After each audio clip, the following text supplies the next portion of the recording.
Hi,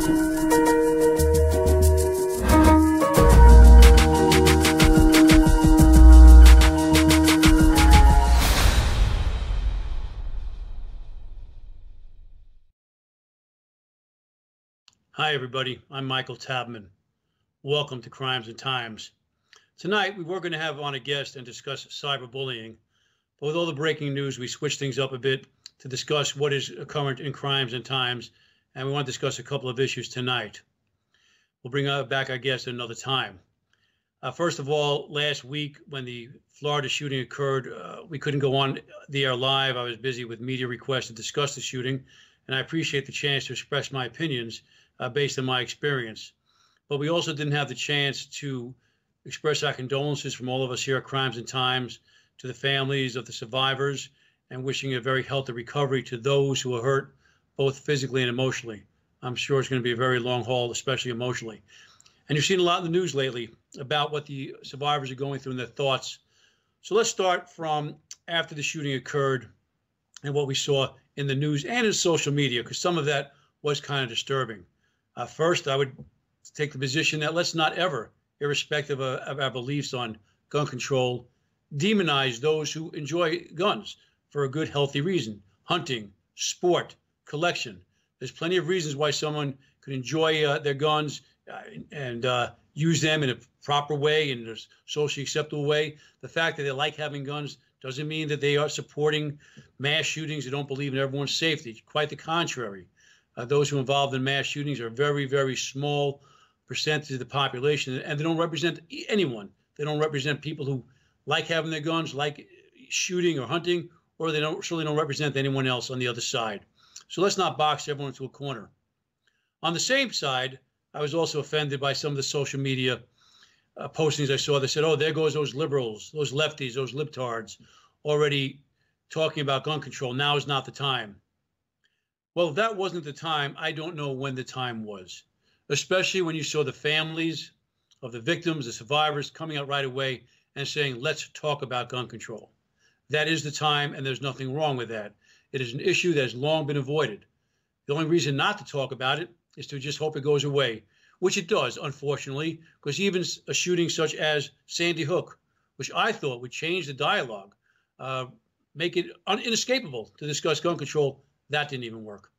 So yes, now is the time, and I hope we keep the conversation going. So let's just talk about a few issues having to do with gun control. Is it the gun? Is it the man? Will it work? And let me point out that tonight will be the first time I'm going solo since we started that. We don't have on a guest, no one to bounce my ideas off of. So please, tweet in your questions at Crimes and Times, or if you're not on Twitter, email them to Crimes and Times, that's spelled out, the word and spelled out, Crimes and Times altogether at gmail.com. I have it up here on my computer, and I can take your questions. I'm looking forward to that to keep the conversation going. So the question comes in, is it the gun? Is it the man? But the reality is, it is the man with the gun. And we can't get away from that concept. We have to understand that without access to that kind of weapon, the mass shooting would not occur. I'm looking at my screen now, and I see something going on there. So Max, hope you're getting that straightened out. I'm seeing some printing up on the screen there. Okay, there he goes. Max is putting on the email there, crimesandtimes@gmail.com. Please email to that if you have a question and you don't want to tweet it in. Thank you, Max. We have to accept the fact that there's access to these high-power weapons and to these high-capacity magazines that makes these mass shootings possible. Yes, people could bring in other weapons. They could bring in a handgun. They could bring in a knife. I understand that. But we are talking about mass shooting, mass casualties. We're not talking about stopping all shootings. We know, unfortunately, that we can't stop everyone from being injured or killed. What we're trying to do is to reduce, one, the occurrence of them, and then two, reduce the amount of casualties that occur during this time. And by restricting access to these weapons, it is my belief, that of many other people in the field, that we will reduce mass shootings. Let's discuss that. One argument people tell me, oh, forget it, the criminals, they're going to get the guns anyway. Simply not true. Why do I say that? Because if that was true, I guess I wasted a lot of years, 27 years of my life as a police officer and FBI agent, and so did everyone else. I personally have been involved in a lot of arrests where people were caught and convicted and went to jail for having illegal guns, illegal drugs, illegal a lot of other stuff. Yes, many criminals get away with things. I know that. They get away with having illegal guns, having illegal drugs, buying contraband, possessing contraband. I get it. But you know what? Our jails are teeming. They are overcrowded with people who didn't get away with it. There are people who were trying to get their hands on guns and illegally, and they got caught.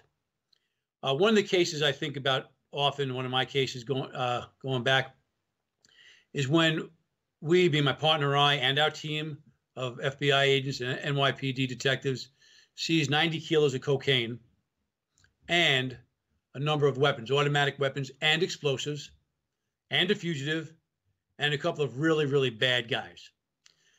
Now, we know that seizing all those drugs wasn't going to save the world. We knew that seizing all those drugs and guns wasn't even going to save New York City. But what we did know is that we saved somebody, some kids in some high school somewhere in New York, from getting all that cocaine.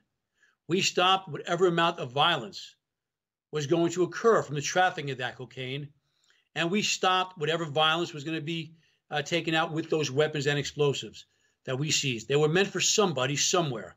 They would have been used whether by those guys that we arrested or by somebody else.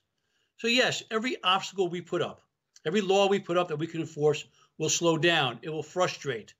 It may stop someone from getting their hands on a weapon of mass murder. And I don't know what's wrong with that. What's wrong with stopping weapons of mass murder?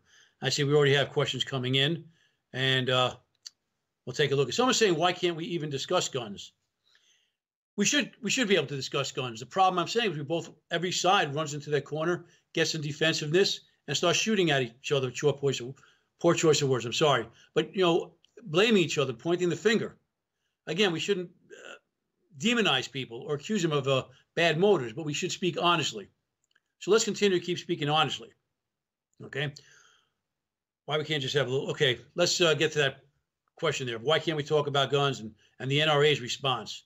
So those who came out and said, yeah, go to the lefties, I think they're inappropriate. Anyone who demonized gun owners was inappropriate. But let's look also at the response of the NRA today. Here's a couple of statements here. First, we have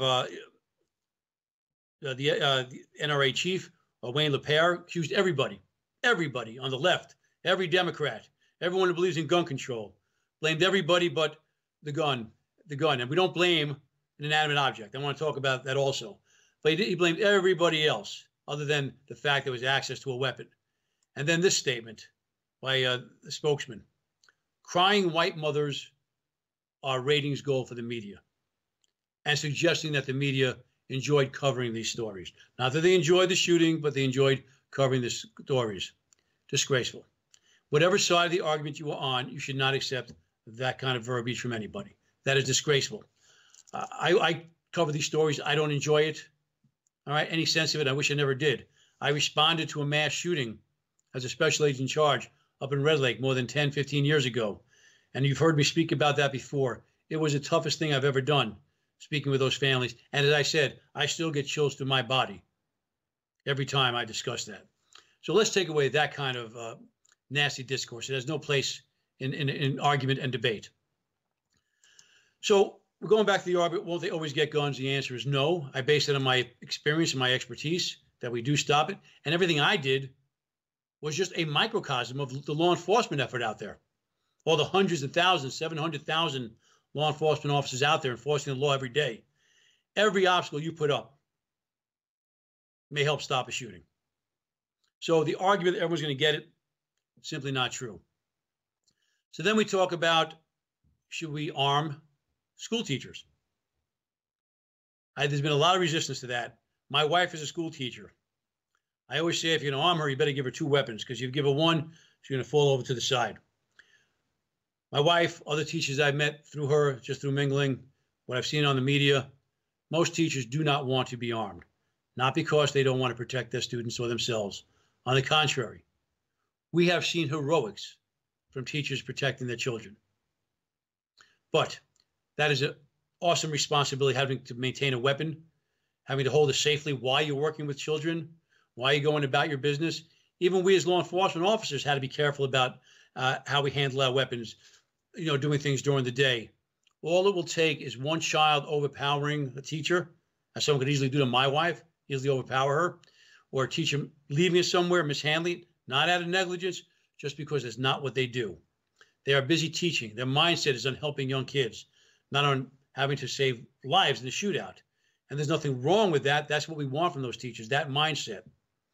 And let's understand something else. Just being able to qualify for a weapon does not make one able or capable of responding to a shooting. A little over a year ago, I took my sons out to a shooting range. Why? Because I'm not anti-gun. Despite my law enforcement background, I'm not a big gun enthusiast. I don't normally go out shooting. I'm not a hunter. But I'm not against people owning a weapon, and I'll explain why. I have a very specific reason. But I took my sons out shooting, and they were doing okay. Again, I don't take them out shooting. I didn't really train them. They were doing all right. And I watched the other people on the range who own their own weapons. You could just tell they came in with their own weapons. They seemed pretty adept at what they were doing. Certainly understood the gun and how to shoot it much better than my sons who have very little training. And I went down to look at their targets. And what I saw were pretty decent targets. They were missing the bullseye by maybe this much, an inch to the left, inch to the right, maybe up or down. And for a scoring perspective, they were doing pretty well. They were scored pretty high. Maybe they got the little X there one or a couple times. That is shooting in a range under optimal conditions, without fear, without a moving target, without someone shooting back. It is a much different situation than having to take on an active shooter while trying to save yourself and saving children. When I was in law enforcement, when I was a police officer, I was much more aware of my surroundings because I did it daily. And when I was on the street, I remember I was much more aware of where everyone was, of my safety, who was behind me. And I remember only a few years into being an FBI agent, going out once, and I stopped the car with my partner, and it was someone who we suspected of a bank robbery. And I remember for a split moment turning my back on the person, and right away thinking, boy, I never would have done that if I was still a police officer. Because even though I was working bank robberies and doing violent crime in the FBI, I still wasn't out there like I wasn't as an officer, as frequently as I was in uniform, getting those calls day in and day out of what might be a life-threatening call or a traffic stop where I might have to shoot somebody. I never was involved in a shootout as an officer or as an FBI agent, but those moments, especially as an officer, especially when I worked narcotics in New York as an FBI agent, I know the fear of when you think you might have to pull that weapon and shoot, the fear of having to use deadly force, and the fear that you might be wrong. It is real. It is hard enough for a law enforcement officer to do it, who works on day in and day out basis. I can't imagine how hard it would be for a teacher who's not in that mindset. I know we've also discussed maybe teachers who've had law enforcement or military training. I agree with that.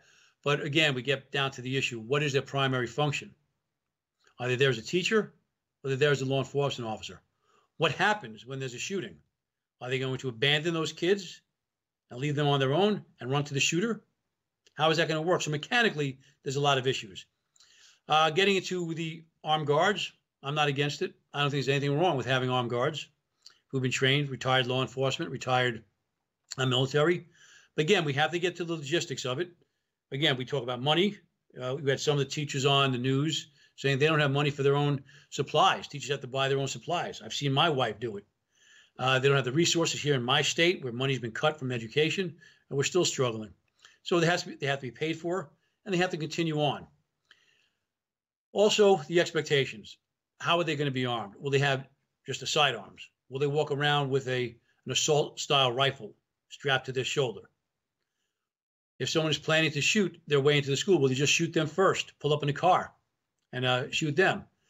It's not a guaranteed protection, and we need to understand that. I'm not against the idea. I don't think a lot of people are. And if they are, it should be the decision of the local school boards and the parents. If you want or don't want armed, uniformed people in your school, just like whether or not you want metal detectors in your school. I think that's to be a local issue decided by the parents and the school board. Now, going back to my position on guns, I grew up in New York City. And during the years I was growing up, New York City did have a high crime rate, and it had a very strict gun control policy. And I know what you right away, some people are thinking, the correlation. Hold on. Where I grew up in Queens, most of that borough, I didn't know anybody who was really worried about crime on a day-to-day basis.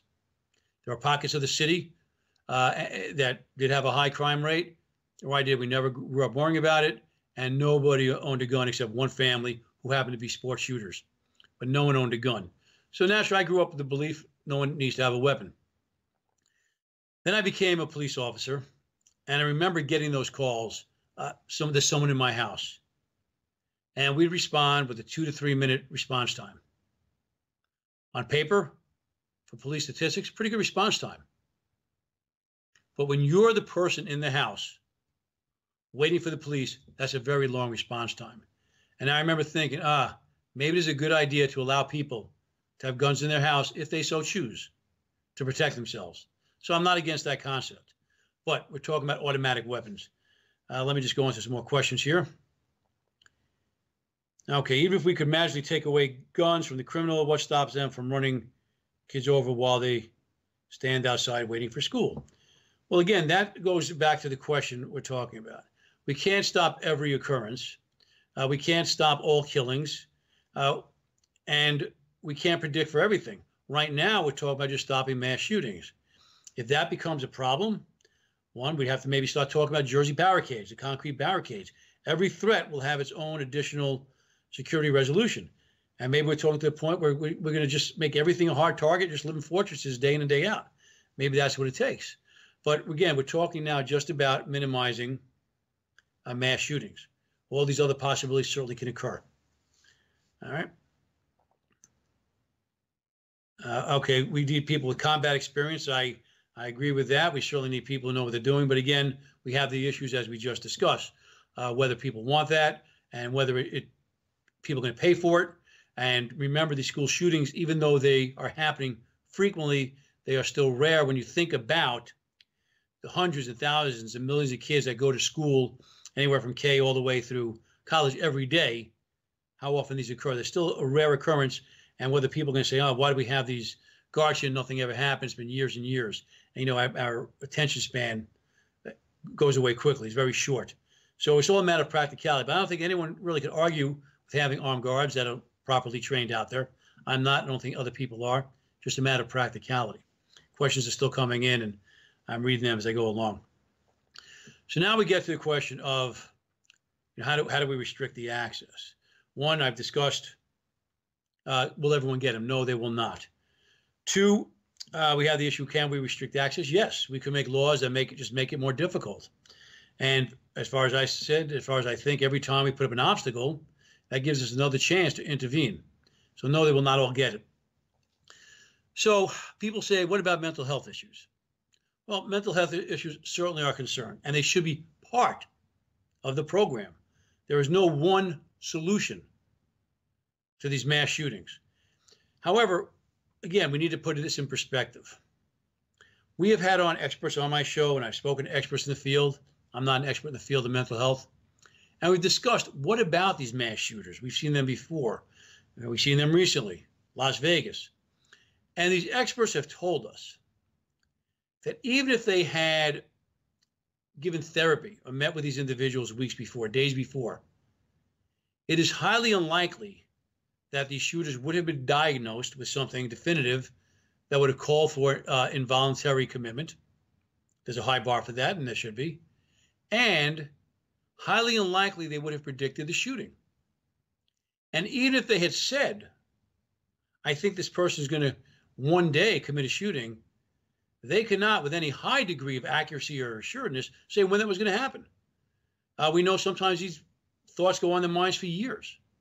I don't know how far back Cruz, the Parkland shooters, bad behaviors we've seen gone, but we don't know when they're going to reach that point. And in this country, we do not involuntarily commit people because we think they may do something. People have suggested that, but it's not something I think we want. If you look back in history, when there has been that authority sometimes on the local police, they inevitably get abused. We don't want that kind of authority. So are we stuck with that? Maybe. So what's the answer? And I agree with some of the proposals now that are being floated out there. Start by offering psychological counseling services very early on in the school system. Let teachers and counselors try to identify individuals who are having problems and counsel them and get them the help they need all during those school years, all during those formative years. And of course, we'll never know who was the shooter that we maybe stopped. We'll never know if we stopped any shooters, but it's a much better plan than trying to get them at the tail end, waiting till they get on Facebook and say, I want to be a school shooter. And say, oh my, let's get him counseling. When it's already too late, when we can't do anything about it, when they're too old that we can't exercise any kind of control over them. If we start at a very young age, trying to identify them without stigmatizing anybody, just getting them help, maybe we'll see a reduction in this kind of violent behavior. Maybe we'll stop the next school shooter. Is that such a bad idea? All right, let me see more of the questions here. The next question here. Shouldn't we, thank you, Darth. Shouldn't we look at the reasons why these shooters commit these shootings? Often we don't get to speak with the shooter because of suicide. That is true. Now we have, as you point out here, this guy's alive. We'll get to speak with him and make him understand that. But we do have profiles out there. And again, not like you can profile, go look at someone and say, he's an ex-school shooter. But we do see similarities in their upbringing, in the experiences they had as a child, in the way they handle problems, their own problems, in the way they view the world. And if we see those behavior patterns, those thought patterns early on, yes, maybe we can get to them and correct them. I'm not a mental health expert, but that's what I'm told, and it seems to make a lot of sense. Okay, teachers spend most of the time with these kids daily. Let's let them identify the problems. Yes, that was actually brought up on another question about having teachers trained. Yes, I think that's an important point. Thank you for bringing that up. On a speaker we had here several weeks ago when we talked about mass shootings, we said it was imperative for teachers to be trained to understand the trouble signs in children. Yes, let's get teachers those training. I think it's better training than sending them out to the firearms range. Let's get them trained to recognize these behavior patterns that indicate trouble in the future so they could refer them to counseling and get the parents involved and maybe have a comprehensive program, again, that will help them grow up not to be a shooter, not to take on these violent actions. All right, so what else do we have here? All right, so we're talking about now all these other issues with the weapons.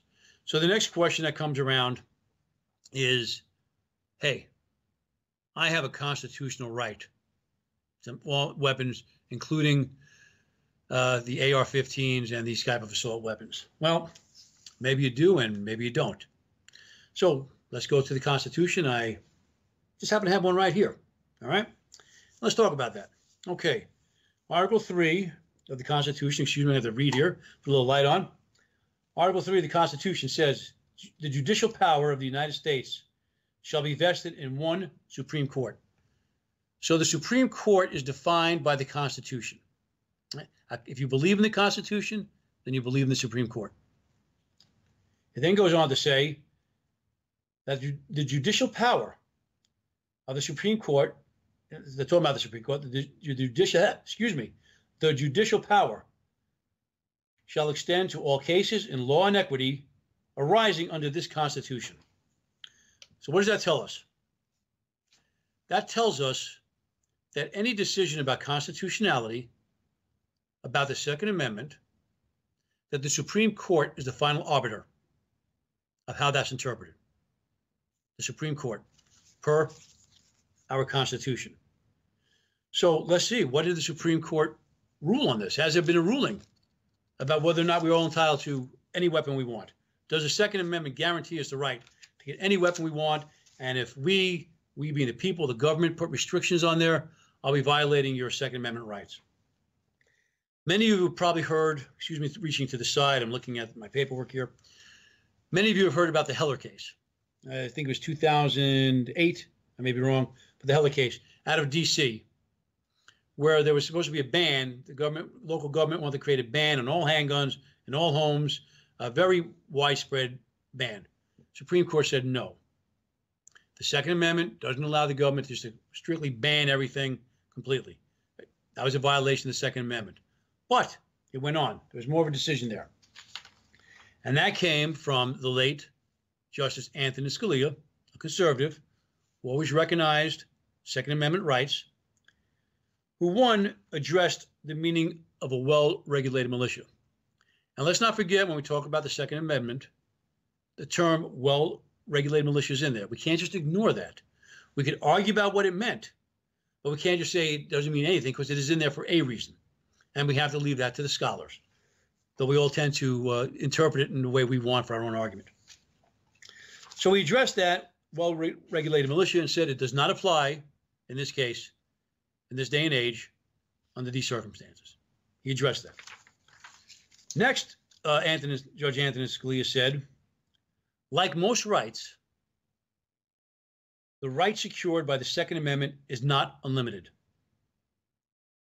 It is not a right to keep and carry any weapon whatsoever in any manner whatsoever and for whatever purpose. And he also went on to comment that there is a constitutional right to prohibit the carrying of dangerous and unusual weapons. And yes, we could argue that. What does he mean by that? But clearly he was saying that we can put restrictions on some kind of gun ownership. And AR-15s and these assault rifles will fit into that. So if you want to argue this is a constitutional right, Second Amendment right, we have to look to what the Supreme Court says. Because the Supreme Court makes that decision per our Constitution. So if you're going to claim I'm a believer in the Constitution, you have to accept when the Constitution says something that you don't agree with. If the law changes, the ruling changes, we have to agree with it. I have not agreed with everything the Supreme Court said. I have not agreed with every rule and law that I've had to enforce in my life, but I enforce them because that was what I was sworn to do. And that's what our law enforcement officers sworn to do, enforce the law as it is written, not as they interpret it for themselves. As private citizens, we need to do the same or pay the consequences. All right. So we discussed mental health. We've discussed the Constitution. Please keep the questions coming in. Email us again at crimesandtimes@gmail.com and see if there's any other thoughts coming in. So I'm going to wrap this up in a minute. We're going to take a break and go to our next subject. And if during that time you want to send in some more messages, please do so. But again, we're going to a point where we have to come up with some reasonable gun control measures. And yes, mental health is part of it. And yes, securing our schools is part of it. It has to be done in a way that's acceptable to the community. But let's not be naive. Let's not just get so entrenched that we can't see the truth. Access to weapons has to be restricted when we're talking about these kind of weapons. You know, another argument I heard, I just thought of this now, which kind of bothers me. I heard one of these political commentators, I won't call him out by name, but he's someone who's brought up so many ridiculous arguments. He should be banned. And people have discussed banning him from the media. But there's the argument again, hey, look, we shouldn't ban these because we see gun ownership going up and crime going down. A couple of things on that. First of all, I've seen studies that go both ways, depending on how you want to read it. Also, gun ownership is increasing, but the number of households in the United States who own guns is decreasing. So it's more guns being owned by fewer people. And this is just my own guessing here, but I think that goes back to when there's been shootings in the past, especially on the previous administration, or any talk of gun control, people run out, those who want to collect weapons thinking there's going to be a ban. All right, folks, first of all, let me get to this other issue of this gun takeaway, something I forgot to talk about. In our discussion of gun control, in response to minimizing mass shootings, I, and no one I know, has talked about taking away guns. The assault ban years ago did not involve taking away people's guns. No one's saying you can't own a gun in your home for self-defense, for sport, for hunting. We're talking about access to these high-power weapons, access to these high-capacity magazines, because those are the tools of mass murder. And when people think, oh, yeah, we're going to go out there, when I think about just the thought of FBI agents and ATF agents running around, knocking on doors, saying, hey, you have any guns, let us have it. It is just too absurd for me to even address. It's simply not happening. It's not happening from practicality. It's not happening from legality, and it's not happening from a common sense issue. No one's going around grabbing your guns. And yes, I understand there are AR-15s and such and military-style assault weapons out there now. I understand that. And one of the questions coming in right now would be, what do we do about them?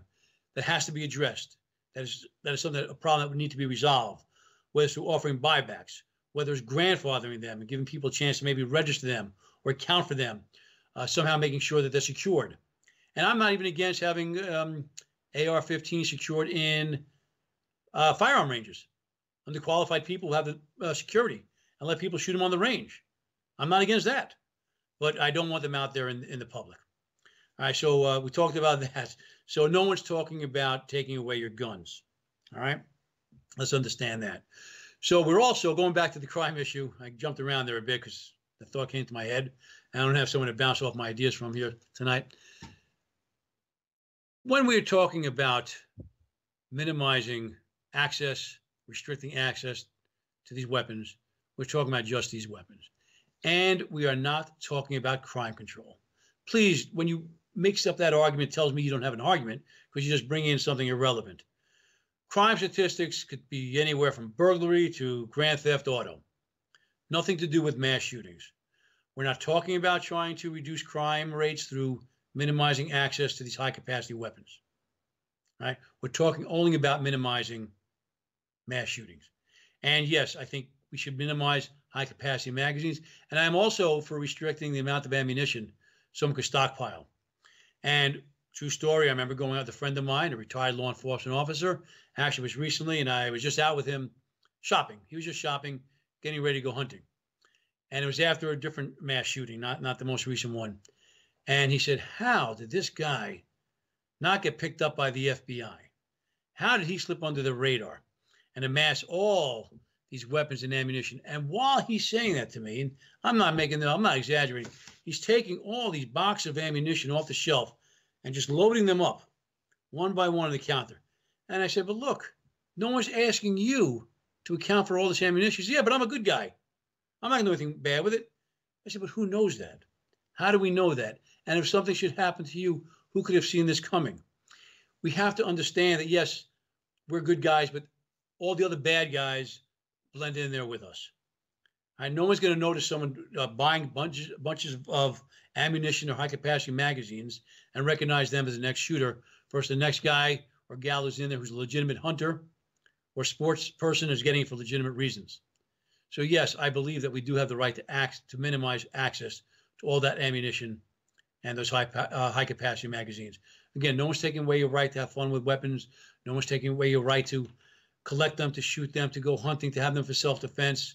But yes, we have to restrict them to minimize the number of mass casualties and mass shootings that we have in this country.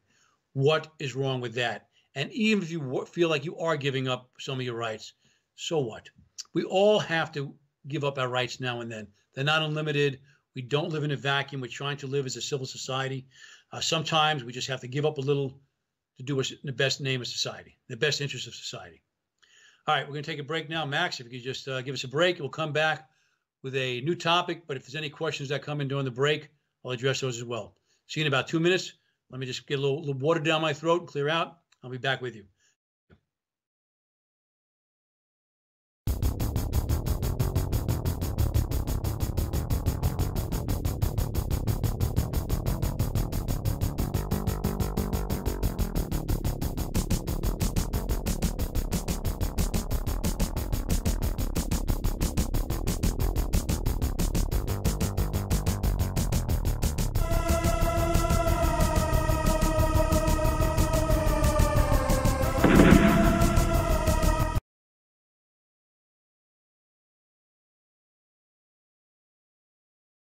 Hey, everybody, are we back?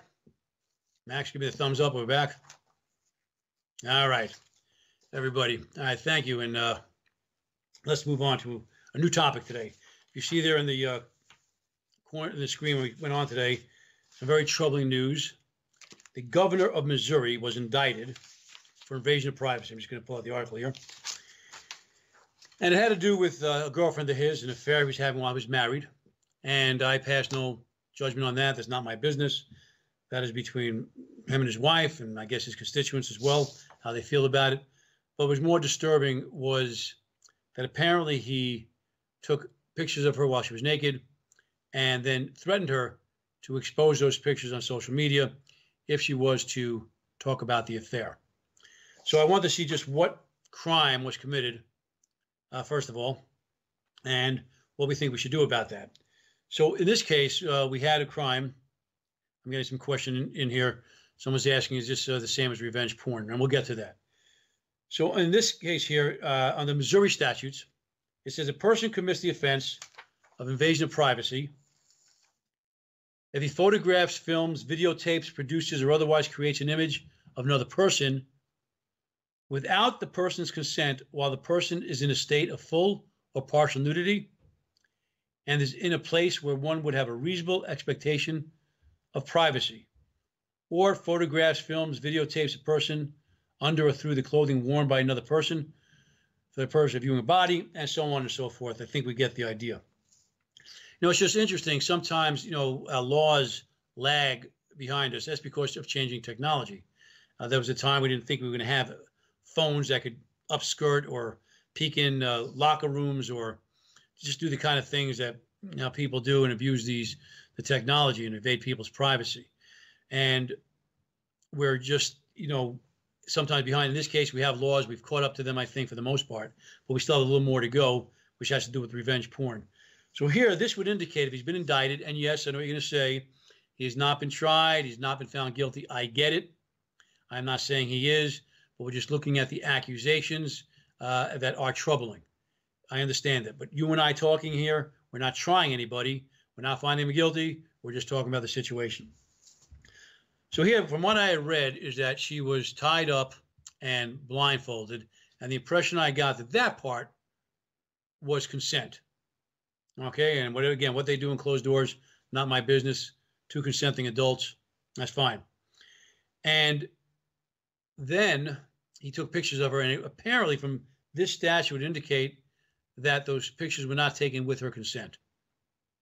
So that would be an invasion of privacy if he did that without consent. And then he put them on a computer where they could be accessed, and he threatened to expose them. So pretty, I think, a horrifying crime if it was committed. It's pretty troubling to see someone in a position of power, someone's a governor, to do that. The next question someone came in is, would this be blackmail? He threatened to release them. That could be, but I think right now the indictment is this because this is right now probably the more provable of the offenses. If someone says, I did not give consent, and then here it says the invasion of privacy is a misdemeanor unless the person creates it, distributes the image to another, or transmits the image in a manner that allows it to be accessed via computer. So he probably put that on there somehow, whether he sent it to someone else or sent it to her to warn her he has it. There's some physical evidence there, some electronic evidence that would back up that indictment. So it's probably an easier thing to prove right now. Doesn't mean we won't get into blackmail or extortion. And then we have the question of revenge porn. Does this fall into revenge porn? Yes, I think it does. Because even if she allowed it to be taken, the question is someone allow it to be taken with the threat of using it, with the threat of exposing it on the internet to embarrass us, humiliate us? I don't think most people would agree to that. And again, what two individuals want to do, they want to sext each other, and I'm talking about adults only. That's their right. Who's it hurting if they do it only to each other? But when you then take this a step further, I'm glad we do have a crime. But I also believe, even way back when, we all should be born with a copyright. We shouldn't have to apply to it, a copyright to our own body. And we should be able to say whether these pictures of us are legal or illegal. And so even in states that haven't enacted revenge porn, I think if we just have those rights, we should be able to at least go after people civilly for violating our copyright. You should be able to say, no, I did not give permission. But I think all the states will catch up. Well, I think we'll see revenge porn laws in almost every state. And, it's just something that's simply disgusting. You're in an intimate relationship with somebody and you exchange those pictures. That's for you at that time, in that moment. And if your feelings are hurt because you were broken up, then get out of the dating game. Now, I raised 3 sons, all past the teenage years now, and I always warn them, always be a gentleman. They grew up during the sexting stage, the sexting era. I always told them, if you do that, never, ever use that against your girlfriend. I don't care if she breaks your heart, leaves you for some other guy. I don't care. It was done in the intimacy, in the trust of that relationship. Don't violate the trust that you had at that time. It's just wrong. All right? Please, again, some humanity there. Some questions coming in. All right, so someone wants to know, is this enough for him to leave office? Would that just be enough? You know what? I don't know. And they're asking, is the high crimes and misdemeanors? I don't know what the state rule is on recalling a governor, on impeaching a governor. The high crimes and misdemeanors, I know, applies to a president of the United States. I don't know what's like for governor. I imagine there is some way to recall somebody to impeach a governor. I imagine conviction of a crime, and this one might be felonious, might be sufficient. So again, let's see what happens. Let's see if he's convicted. Let's see if he steps down. My guess is he will eventually step down under this cloud. They always say I'm not. They always say I'm going to fight it. But 9 times out of 10, they step down. That'd be my prediction here. So again, this is the kind of behavior we just simply can't accept. Another question here. Okay, I'm smiling only because it's a personal question I'm getting in here. Someone's asking, would I rise to that level if I become governor? The reason that question is being asked is, yes, I have been asked by some people in the Democratic Party in my state of Kansas to run for governor. We're exploring it. I am considering it seriously. I've not made the decision yet. There's a number of things I want to consider because it's very late in the game. But yes, I am thinking about it, and that will be a topic for another time. Should I choose that? Yes, I would hope that if I was ever so honored to have that position, I would live up to that, to the obligation to lead an honorable life, which I hope I've done up to this moment. So that was a point I want to get out there. Again, another problem within our politics. Men behaving badly is inexcusable, and we have to hold our elected officials to the highest standards. And I'm sorry to see this. I don't see any more questions coming in. Again, I went solo tonight. I didn't have any guests to bounce this off of, so I hope I've maintained your interest. I hope I've addressed the issues you wanted to address, especially on the gun control. We will return next week with a new topic, which we'll disclose during the week. So thank you for joining us tonight. I'm Michael Tabman from Crimes and Times. Good night, and we'll see you next week.